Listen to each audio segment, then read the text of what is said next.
بسم اللہ الرحمن الرحیم۔ السلام علیکم ناظرین، جو عورتیں روزانہ میک اپ کرتی ہیں ان پر اللہ کا عذاب کیسے آتا ہے؟ آپ صلی اللہ علیہ وآلہ وسلم فرماتے ہیں، جو نماز ترک کر دے اللہ اس کی عمر سے برکت کو اٹھا لیتا ہے۔ آج عورتیں لمبی عمر چاہتی ہیں، طویل جوانی چاہتی ہیں۔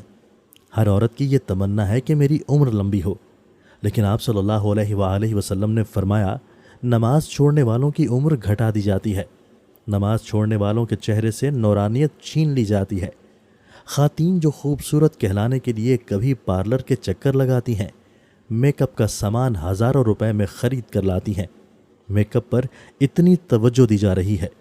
خواتین کھانے پر اتنی توجہ نہیں دیتی، اس سے زیادہ توجہ میک اپ پر دیتی ہیں۔ لیکن پارلر میں جا کر اپنے چہروں کو بنانے والوں، یاد رکھنا، پاؤڈر ہو یا کریم ہو یا سرخی ہو، یہ چند لمحے کی روشنی، یہ چند لمحے کا میک اپ ہے۔ جب آپ نے چہرہ دھویا تو سارا کا سارا بہہ گیا۔ سینکڑوں روپے خرچ کرنے کے بعد 2-4 گھنٹے بھی چہرے پر میک اپ سلامت نہیں رہ سکتا، لیکن نماز کا نور ہمیشہ قائم رہتا ہے۔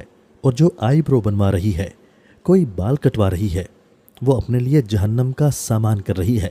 لیکن یاد رکھنا، یہ مصنوعی چہرے تمہیں کبھی بھی خوبصورت نہیں بنا سکتے۔ خوبصورتی کا راز پیارے نبی صلی اللہ علیہ وآلہ وسلم نے عطا فرمایا۔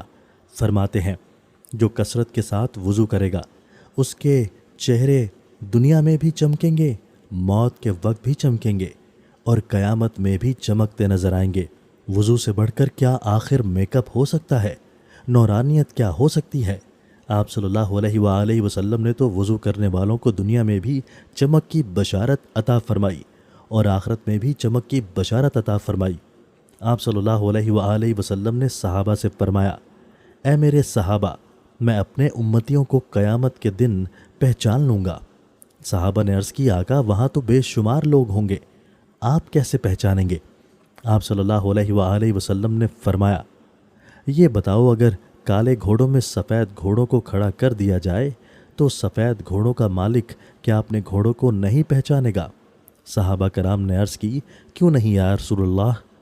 آپ صلی اللہ علیہ وآلہ وسلم فرماتے ہیں، قیامت کے دن نماز پڑھنے والے جو وضو کرتے ہوں گے، ان کے اعضائے وضو 14ویں رات کے چاند کی مانند چمک رہے ہوں گے۔ میں ان کی چمک کو دیکھ کر پہچان لوں گا۔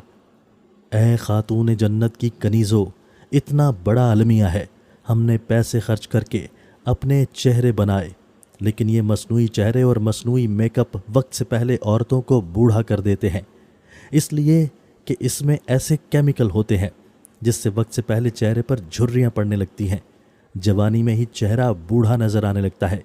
یہ 4 دن کی چاندنی اور پھر ہمیشہ کی تاریکی مول مت لینا۔ اگر چہرے کو چمکانا ہے تو نماز کی پابندی کرو۔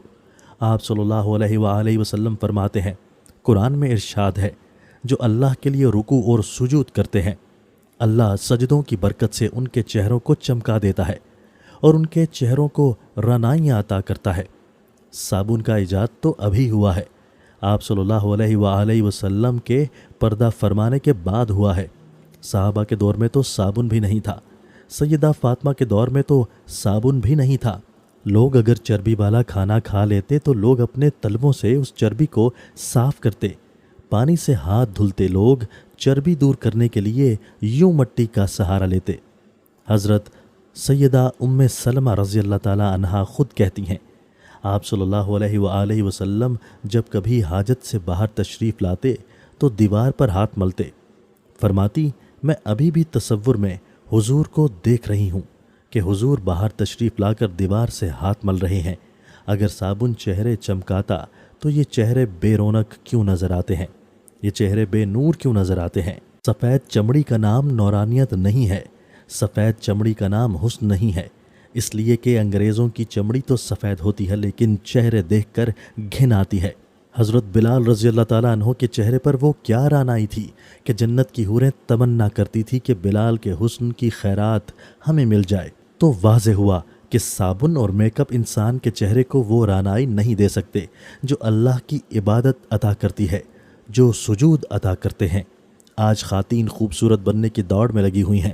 اگر ٹی وی پر اشتہار آ جائے کہ فلاں کریم نئی نکلی ہے اس کو 8 دن استعمال کرو تو چہرہ سفید ہو جائے گا، چہرہ خوبصورت ہو جائے گا، تو لوگ اس کے لیے ہزاروں روپے خرچ کرتے ہیں، لیکن اللہ کے قرآن نے کہا سجود کی برکت سے چہرے چمکتے ہیں۔ اے خاتون جنت کی کنیزو، اپنی سوچ کو بدلنا ہوگا۔ مذہب اسلام نے تمہیں کہیں بھی یتیم نہیں چھوڑا، مذہب اسلام نے کہیں بھی تمہیں بے سہارا نہیں چھوڑا۔ تم مذہب سے دور ہوتے جا رہے ہو، جو مذہب سے دور ہو جاتے ہیں وہ ہلاک کر دیے جاتے ہیں۔ اللہ ان کے چہرے سے نور چھین لیتا ہے، جن کے چہرے سے اللہ نور چھین لے، بیوٹی پارلر اس کے چہرے کو منور کیسے کر سکتا ہے؟ آپ صلی اللہ علیہ وآلہ وسلم ارشاد فرماتے ہیں، جب کوئی عورت یا مرد نماز پڑھنا ترک کر دے تو اس کے کام لوگوں کی نظر میں مقبوض ہو جاتے ہیں، یعنی لوگ اس کے کاموں سے نفرت کرتے ہیں۔ آج ہر گھر میں جھگڑا ہے، اور آپ جب جھگڑے کو لے کر بیٹھو، اس کی پوری تفصیل سنو تو ایسے لگتا ہے کہ جھگڑے بے بنیاد ہیں، لیکن گھروں میں آگ لگی ہوئی طلاق کی شرح بڑھتی جا رہی ہے۔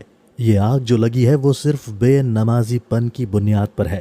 اے اسلام کی شہزادیوں، تمہارے مسائل چٹکیوں میں حل ہو سکتے ہیں، بس اتنا کرنا ہوگا کہ تم رب کا در پکڑ لو، اس کی بارگاہ میں جھک جاؤ۔ اس کی بارگاہ میں جھکنے والا کبھی ذلیل نہیں ہوتا۔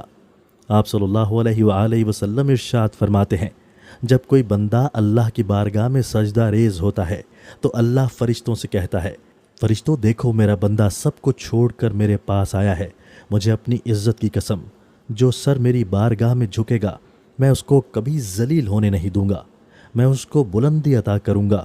نماز مومنوں کی معراج ہے، نماز عروج پر لے جاتی ہے۔